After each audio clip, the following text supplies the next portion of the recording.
So like I promised, I'll be posting soon. And I thought really hard about what this video should be about. But since this channel is essentially about my journey, we start right at the beginning of exactly why this was started. And the beginning might not be as bright as, say, when I actually get into the journey. And I'm gonna just outline for you guys where I started. You know, with just really accepting that I have, I guess, personal insecurities, which was a really hard step for me. So, healing journey, part 1. The beginning of every single healing journey has to start with the fact that you need to understand that something is there that needs to be healed. And for so long, we live in denial of the fact that there's something that needs to be healed. And that's what holds us back, and that's what held me back for a good 17, 18 years of my life, where I was living in denial. There's a phrase that used to really reach my heart, but I never really understand the depth of why. A friend of mine used to come to me and say, sometimes I smile, and you'll see me smile so bright, but inside my heart is so broken that she cannot begin to comprehend the pain I feel. And I feel like that was me for the longest of times. If you ask anyone, they probably would have told you that I smile a lot and I was kind around you. I don't think there was any indication that I was really going through a big mental battle. See, the truth is I never really saw myself as myself. Whenever I went to talk to people, whenever I would do something, there would always be 1,000 thoughts stopping me. I was always the quiet kid. To those who didn't know me, but to those who did, they got this person talks a lot and has good dry jokes. I'm gonna put in the ads out there. But the truth is, I was too afraid to put myself out there because I didn't think I was worthy to. So that's where we start. And I have to start by saying that I wouldn't have been able to start this video for God. I remember last year where I guess all of this came up because university is a brand new world where you're not restricted to the confines of a certain culture, I guess, as high school may be. But still I was struggling. I found my people, I found my friends, but still there was just something that I always felt like I wasn't enough. And a moment just came where I just went on my knees and I'm like, I need your help, God. I don't know what it is, but something within me is just holding me back. And that something was me this whole time.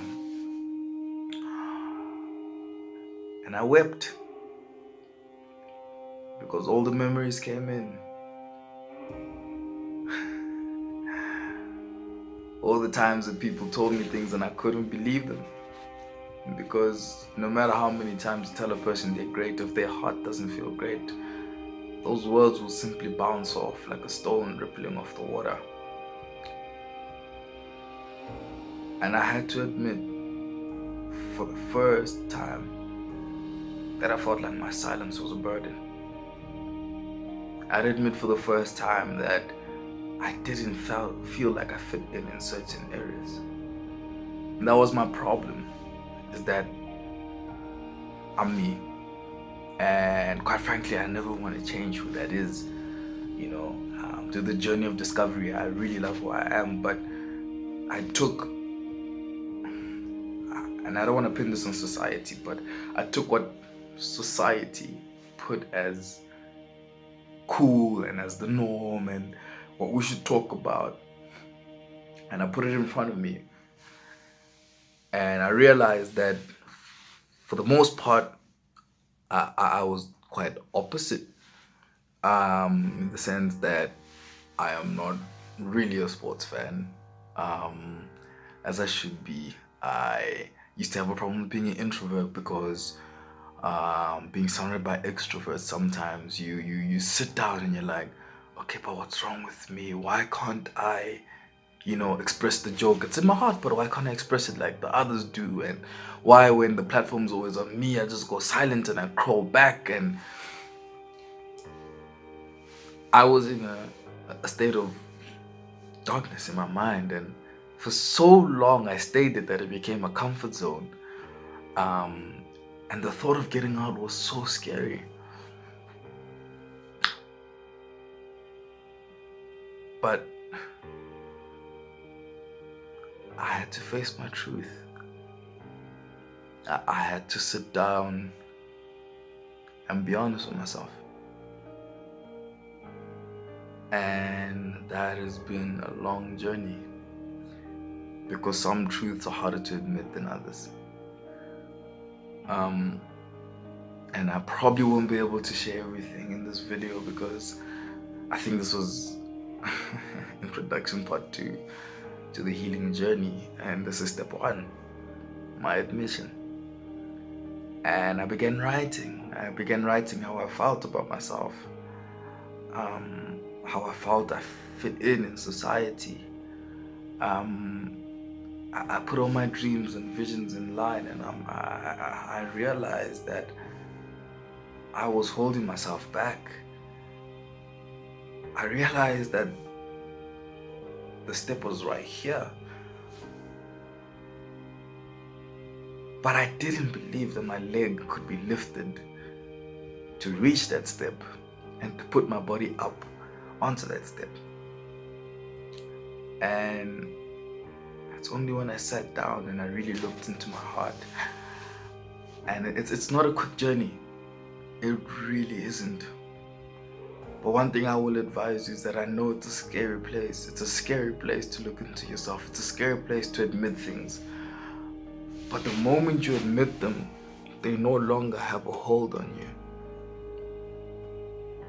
I know this may sound crazy, and throughout this segment, if I may call it, I will be able to just reveal, at least from my perspective, how God has helped me heal there. But this was me. My first step was admitting. My first step was looking into my mind and looking at all the people I had placed, I don't want to say higher, but like I'll just say higher, and trying to see why I placed them there, and really decoding why I wanted those attributes.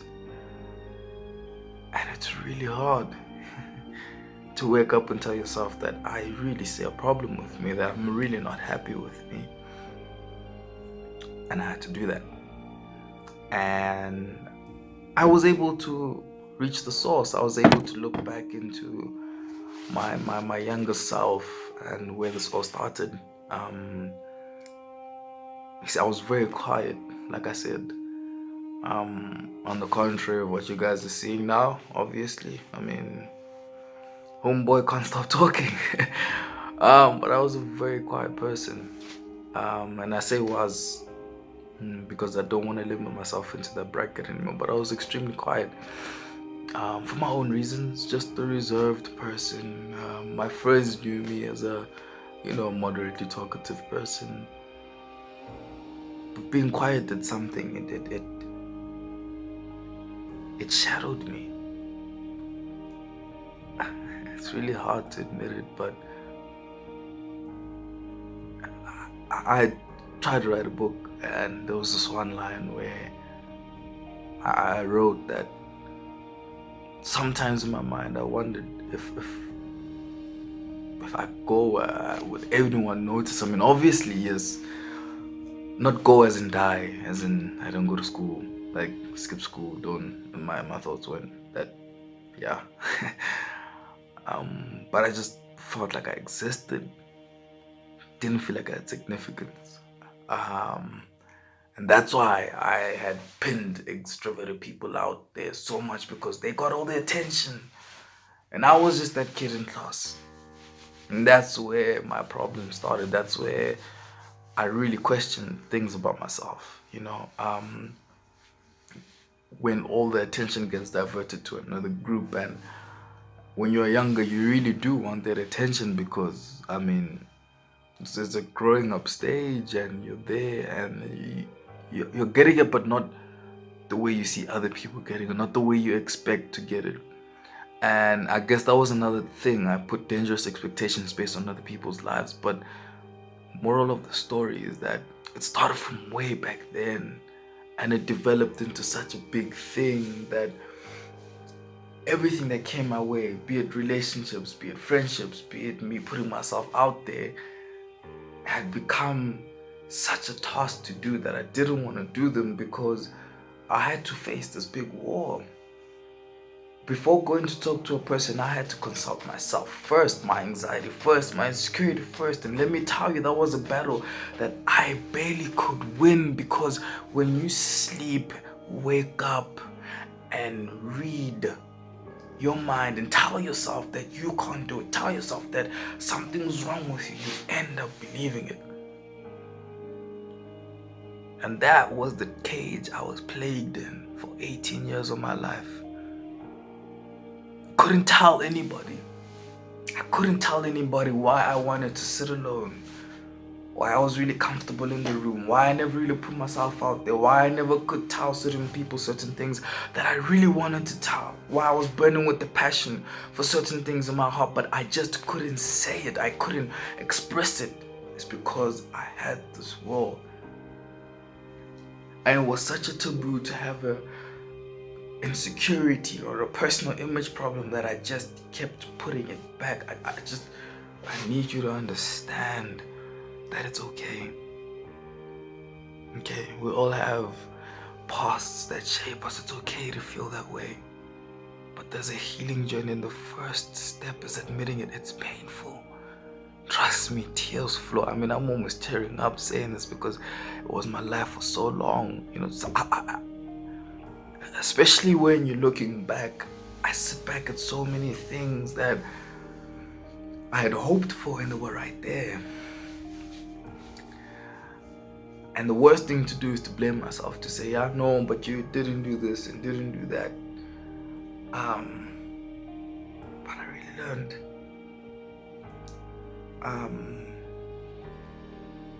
So that is where this all started. And God really opened up the healing journey, and I couldn't state everything here. Obviously, I don't want the video to be too long. I want to cap it at 15.